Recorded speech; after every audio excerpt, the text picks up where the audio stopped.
साथीहरु, welcome to my YouTube channel वाउटेकमा। साथीहरु, आजको यस भिडियोमा आफ्नो फोटो लिएर स्टेटस कसरी बनाउने सिक्ने छौं। साथीहरु, यदि तपाई यस च्यानलमा नयाँ हुनुहुन्छ भने च्यानललाई लाइक एन्ड सब्स्क्राइब गर्नुहोला र साइडमा दिएको बेल आइकनलाई क्लिक गरी नोटिफिकेसन अलमा राख्नुहोला ताकि यस्तै नयाँ टिप्स एन्ड ट्रिक्स लिएर पक्कै नै आउनेछु। साथीहरु, अब टाइम नलिकन हामी भिडियोतर्फ लाग्नेछौँ। साथीहरु, WhatsApp स्टेटस बनाउनको लागि तपाईले एउटा एप डाउनलोड गर्नुपर्ने हुन्छ, जुन कि मैले एप्लिकेसनको लिंक डिस्क्रिप्सनमा अलरेडी दिइरहेको छु। त्यहाँबाट तपाईले डाउनलोड गर्न सक्नुहुनेछ अथवा तपाई इजिली प्ले स्टोरमा पाउनुहुनेछ। प्ले स्टोरमा गएर तपाईले kinemaster सर्च गर्नुपर्ने हुन्छ।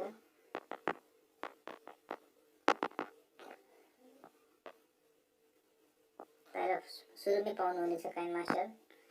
मैले अलरेडी डाउनलोड गरेको छु, सो यसलाई ओपन गर्नु होला। ओपन गरिसकेपछि तपाईले यहाँ न्यू प्रोजेक्टमा छान्नु होला, प्लस आइकनमा छान्नु होला, 9 to 16 डेज लिनु होला।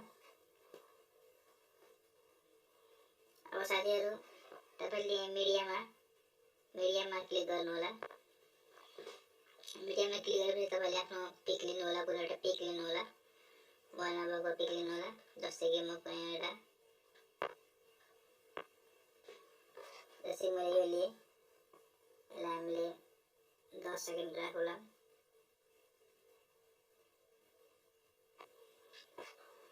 ओके गर्नु होला।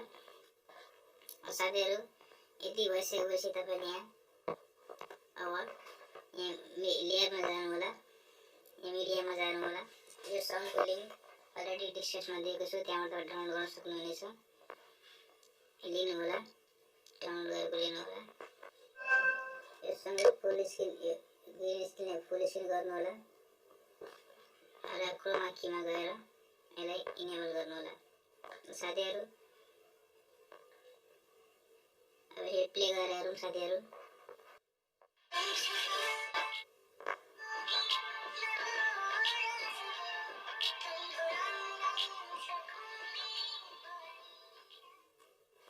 यसलाई अझै बढाउन सक्नुहुन्छ 15 सेकेन्डतिर। यसलाई अझै बढाइदिउँ 15 सेकेन्डसम्म। प्ले गरौँ साथीहरुले।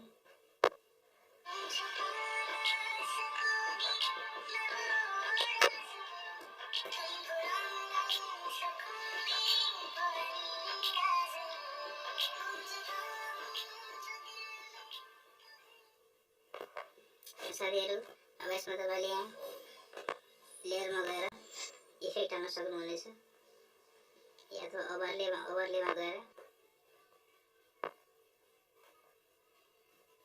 साथीहरु, एउटा फ्रेम लिनु होला। मैले डाउनलोड गरेको छु, तपाईले डाउनलोड गर्नु होला।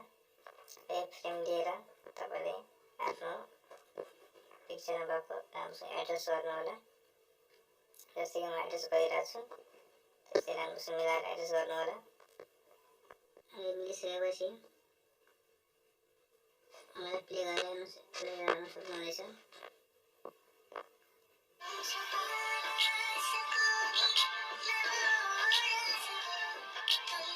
हाम्रो भिडियो तयार भयो। अहिले माथि यहाँ सेयर बटनमा गएर क्लिक गर्नु होला, यसलाई एक्सपोर्ट गर्नु होला। एक्सपोर्ट गरेर ग्यालेरीमा जानेछ। साथीहरु, यदि तपाईले यो भिडियो मन परेमा लाइक शेयर गर्नु होला र च्यानललाई सब्स्क्राइब गर्नु होला र साथीहरुलाई शेयर गर्नु होला।